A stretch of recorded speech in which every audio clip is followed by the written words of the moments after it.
मुसीबत है, इसको लगता नहीं, इसको ऐसा नहीं होता है। ये कांटा निकाल दिया दादा ने, कांटा अंदर पड़ा है, तुम्हें बार बार चुभ चुभ करेगा। ये अहंकार तुमको चुभता है अंदर। जरा सा किसी ने शब्द बोला, जरा सी कोई बात हुई, तुम एकदम ये चुभ जाएगा और कांटा लग गया। मैं ऐसा, मैं ऐसा।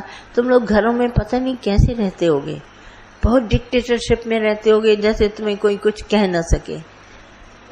और इतना कह भी दे तो क्या हुआ, नहीं कहे तो भी क्या हुआ।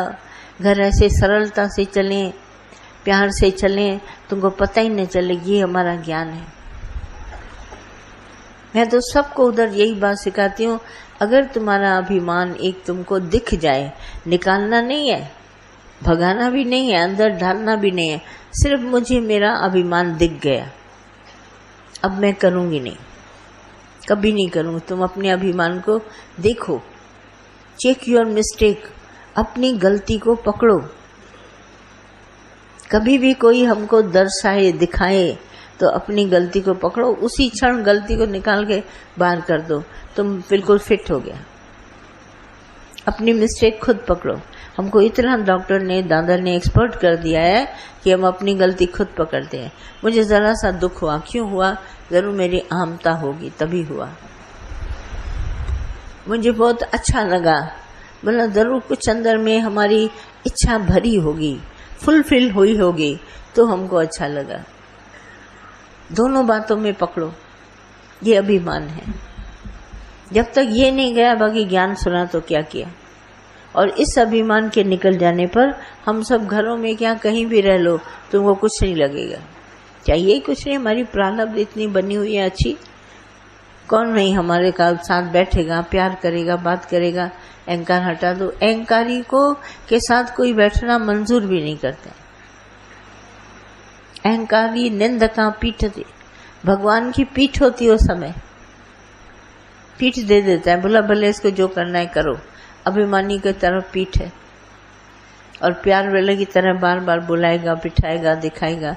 ये अहंकार। सत्संगियों के बीच में भी रहते हो ना, कभी अभिमान न शो करो। हम सब एक है। देखो, मैं तुम्हारे पास आती हूँ, कभी नहीं बोलती हूँ मैं बड़ी हूँ, मुझे दादा ने ज्ञान दिया, मैं ऐसा नहीं। मैं कभी तुमसे इज्जत नहीं मांगती, मैं प्यार तुम सबको दे के जाती हूँ, पर लेके तुम्हारे से कुछ भी नहीं जाती हूँ।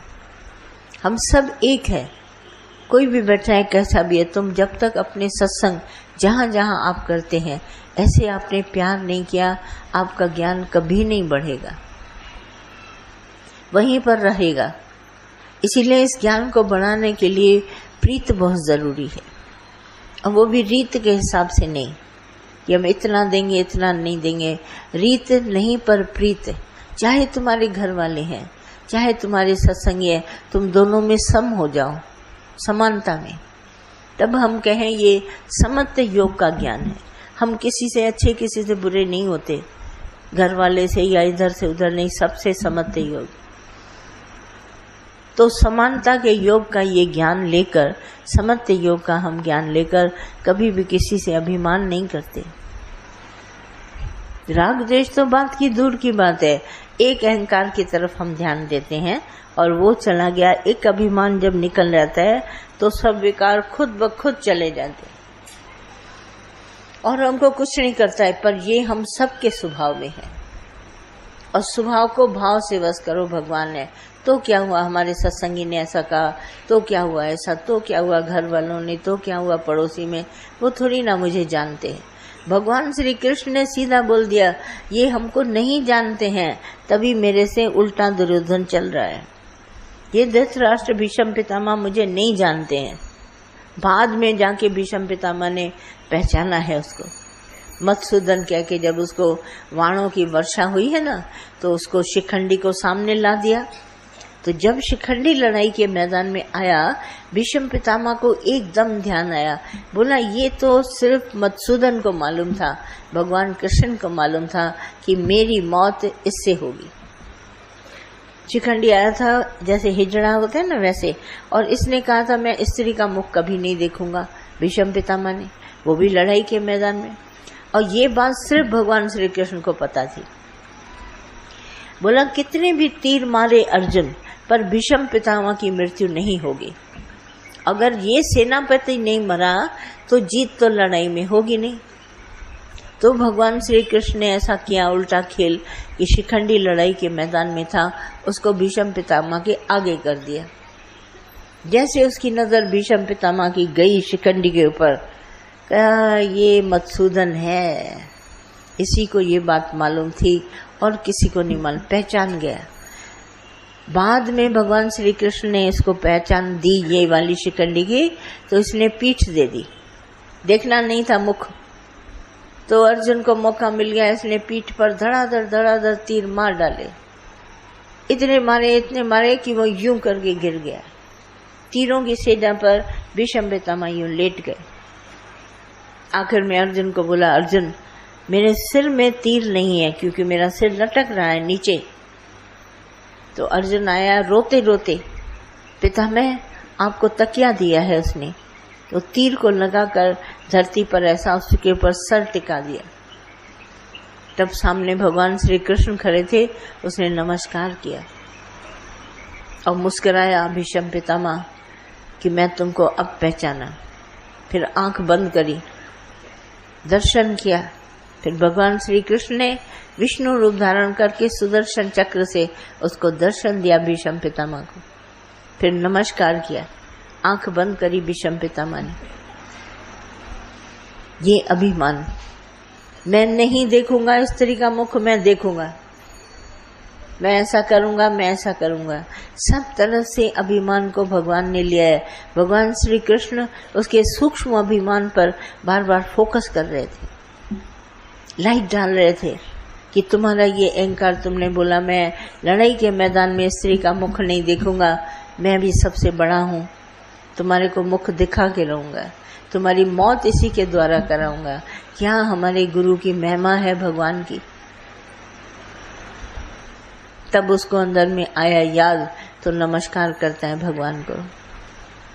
बोला यही विष्णु। वैसे भगवान श्री कृष्ण को पहचानता नहीं था, पर भगवान श्री कृष्ण ने एक निशानी दी, तुम्हारी ये बात किसी को नहीं मालूम है। अब जैसे हम सब बैठे हैं, हम सबको अभिमान है, हाँ, ये बात हमारे गुरु के सिवाय किसी को नहीं पता। तो गुरु कहाँ वार करेगा हमारे अभिमान पर? और तो गुरु को कुछ चाहिए ही नहीं, और वो भी तुम्हारा अभिमान तुमको दिखाएगा। See this is your ego. तो जैसे भीष्म पितामह ने अपना अभिमान देखा तो नमस्कार किया। अहंकार देखने का नहीं, दिखाने के लिए बहुत बड़ी गुरु को अंदर में रम्ज करनी पड़ती है। नहीं तो क्या पड़ा था भगवान श्री कृष्ण को इस तरह से, मधुसूदन विष्णु अवतार, अभिमान दिखाना था। ऐसा उसको अहंकार दिखाया कि उसने स्वयं देखा अपने अभिमान को, कोई दूसरा नहीं देख पाएगा। सब तो अंदर में कारण देखेंगे। कारण भीष्म पितामह की मृत्यु हुई, कारण था कि शिखंडी आ गया। अब सभी संसार में कारण देखेंगे। मेरे से ही पूछेंगे क्या कारण है, हम कारण पर कभी ध्यान नहीं देते। कारण अज्ञान है, कारण तुम्हारा अज्ञान है। इसी को तो निवारण करने के लिए आए हैं। निवृत्ति हमको इसी कारण की करनी है, बिकॉज हमारे जीवन से चला जाए। क्योंकि मैंने सुना नहीं तो इसलिए मैंने काम किया नहीं। क्यों नहीं सुना? दादा ने कहा एक्सक्यूजेस अपने जीवन से निकालो। क्योंकि मुझे नींद आ गई इसलिए मैं लेट हो गया। तुम्हें नींद क्यों आई? कारण निकालो। दिस इज योर अज्ञान। तुम लापरवाह थे, तभी तुमको नींद आई। तुम आज भी लापरवाह है, अपने स्वभाव से अभिमान को नहीं निकालता। मालूम है ये मेरा अभिमान है, तो अपने अभिमान को निकालो, भाव परिवर्तन करो भगवान का, तो अभिमान निकल जाएगा। संयम में लाओ, कोई बात सब सामने अपने आगे रखो। बेटा है, बहू है, पड़ोसी है, अड़ोसी है, गुरु है, सत्संगी है, आने जाने वाला मेहमान है, सब कुछ है, नफा नुकसान सब है, पर मुझे कुछ नहीं लगेगा। मैं समत्व योग में हूँ, क्या भी हो जाए, नफा घाटा मेरा नहीं है। भगवान को ऐसी मर्जी होगी, जैसा भी हुआ। समत्व योग को जब तक आप सब प्राप्त नहीं हुए हैं, तब तक आपका ये अज्ञान अज्ञानी रहेगा। कारण कुछ नहीं है, पर अहंकार पकड़ लिया भगवान श्री कृष्ण ने। बोला मधुसूदन ये क्यों बोला कि स्त्री क्या पुरुष? जब ब्रह्म देखते थे इतना बड़ा गंगा पुत्र है, स्त्री क्या पुरुष क्या है, तो ब्रह्म। तुम्हें ब्रह्म नहीं उस समय याद आया? उस समय कहते ना स्त्री आए पुरुष है, मेरे लिए बात एक ही है। मैं इतना बड़ा गंगा पुत्र सेनापति हस्तिनापुर का इतने दिनों से संभाल रहा हूँ, वचन दिया है, बाल ब्रह्मचारी हूँ, फिर तुमने क्यों बोला कि स्त्री का मुख नहीं देखूंगा? पकड़ा गया, उस बात पे अहंकार आ गया। इसी तरह कृपाचार्य, द्रोणाचार्य, तीनों गुरु गोसाई सब खड़े। बोला मेरा बेटा, अगर मैं सुनूंगा कि मेरा बेटा लड़ाई के मैदान में मर गया तब मेरे प्राण निकलेंगे। भगवान श्री कृष्ण भी बहुत होशियार कर्म प्राणी थे, कर्म योग उनके पास था और पूरे एक्सपर्ट थे, कर्म के आर्टिस्ट थे। तो उसने युधिष्ठिर को पकड़ा। युधिष्ठिर ने कभी जिंदगी में धर्मराज था, अवतार था इसका धर्मराज, सिर्फ एक अपनी गलती के कारण युधिष्ठिर को मनुष्य चोला धारण करना पड़ा। पांचों भाई पांडवों के बीच में आया। एक बार फूल के ऊपर तितली बैठी थी, एक कीड़ा होता है जो फूल को बहुत पसंद करता है, वो बैठा था। ये छोटा बच्चा था, इसने देखा फूल के ऊपर ये कीड़ा बैठा है, इसने कांटा लेकर फूल का उसको ऐसा चुभोया, तो ये इसका कर्म बना, उसको चुभोया सिर्फ एक कांटा। तो इसके खातिर इसको मनुष्य चोला धारण करना पड़ा, युधिष्ठिर बन के आया। ये धर्म राजा था।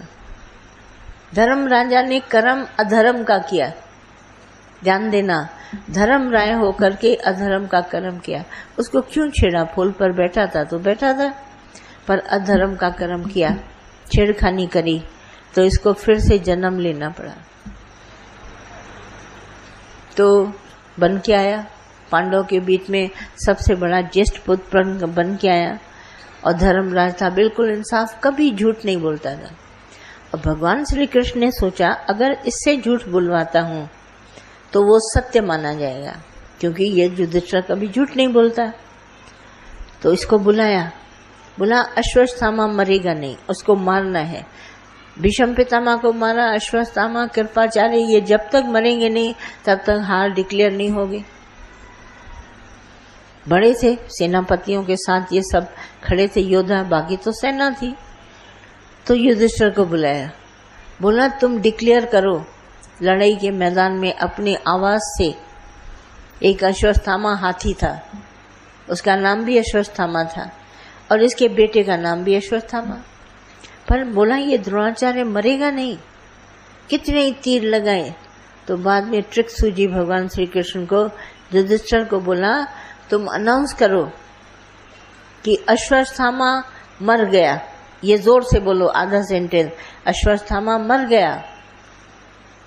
और पीछे बोला ये पता नहीं है कि नर है कि कुंचर है, हाथी है कि मनुष्य है, ये धीरे से बोलना। पहले तो युधिष्ठिर माना नहीं कि मैं झूठ नहीं बोलूंगा, पर भगवान श्री कृष्ण ने उसको इशारा किया जब तक तुम ये नहीं बोलेगा तब तक वो मरेगा नहीं, तो ट्रिक हमको ये करनी पड़ेगी। तो युधिष्ठिर लाचार, उसने कहा अश्वत्थामा मर गया, नर और कुंचर, नर है कि हाथी है पता नहीं, ये धीरे से बोला। जब उसने जोर से सुना अश्वत्थामा मर गया तो द्रोणाचार्य गिर गए, धरती पर ही गिर गए, प्राण दे दिए, क्योंकि उसके जीवन में ये लिखा था। देखिए जो लिखा है, अब हम आपको कहते हैं ना ये किसने लिखा, कभी मत कहना इसने उसने लिखा, ये अपनी जिंदगी आपने बनाई। बोला मेरा बेटा अश्वत्थामा है, जब तक ये नहीं मरेगा तब तक मैं प्राण त्यागूंगा नहीं। ऐसे ही गंगा पुत्र ने बोला जब तक मैं शिखंडी का, स्त्री का मुख नहीं देखूंगा मैं लड़ाई के मैदान में पीठ नहीं दूंगा। अपनी कड़ी खुद तुमने लिखा है, तभी तो बोला तुमने खुद मुश्किल कर डाली। ये मुश्किल आसान थी, बहुत आसान बात थी, तुम खुद न लिखते, तुम खुद लिखते ही नहीं। तो ये मुश्किल बहुत आसान थी। और उधर